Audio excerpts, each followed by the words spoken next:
కాంగ్రెస్ ప్రభుత్వ హయాంలోనే గ్రామాలకు లింక్ రోడ్ల నిర్మాణం జరుగుతోందన్నారు కాల్వ శ్రీరాంపూర్ మాజీ ఎంపీపీ గోపగోని సారయ్య గౌడ్.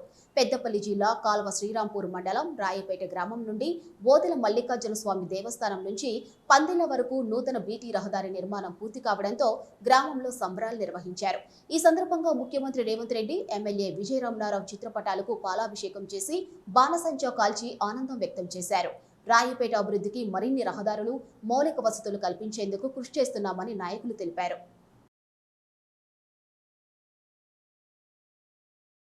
బోదెల దేవస్థానము ప్రసిద్ధమైనటువంటి పుణ్యక్షేత్రం, శివాలయము.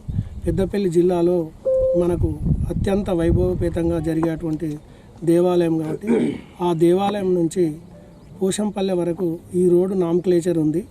10,70,00,000తోటి ఈ అభివృద్ధి పని పూర్తిగా నడిచేటువంటి సందర్భాలలో కూడా మా రాయపేట గ్రామానికి పూర్తి అభివృద్ధి జరగాలనే ఉద్దేశంతో ఒక శుభసూచకంగా ఈ యొక్క కార్యక్రమాన్ని చేపట్టడం జరిగింది. ముఖ్యంగా గతంలో అన్న ఎమ్మెల్యే విజ్జన్న గారి సారథ్యంలోనే ఇక్కడ సబ్ స్టేషన్ వేసుకున్నాం. ఆ తర్వాత పాత ఫార్మేషన్ రోడ్ కూడా అప్పుడు మేము జడ్పీటీసీ కానీ ఎంపీపీ ఉన్న సందర్భాలలో కూడా ఈ కార్యక్రమాన్ని చేపట్టడం జరిగింది. గతంలో కూడా రాయపేటకు 70 లక్షలతోటి అనేక రకమైనటువంటి అభివృద్ధి కార్యక్రమాలు కూడా చేసిన సందర్భం ఉంది. రాయపేట గ్రామస్తులు ఎప్పుడు కూడా మర్చిపోని సందర్భం కాబట్టి రాయపేట 170 నుంచి 180 ఓట్లు ఉన్నటువంటి చిన్న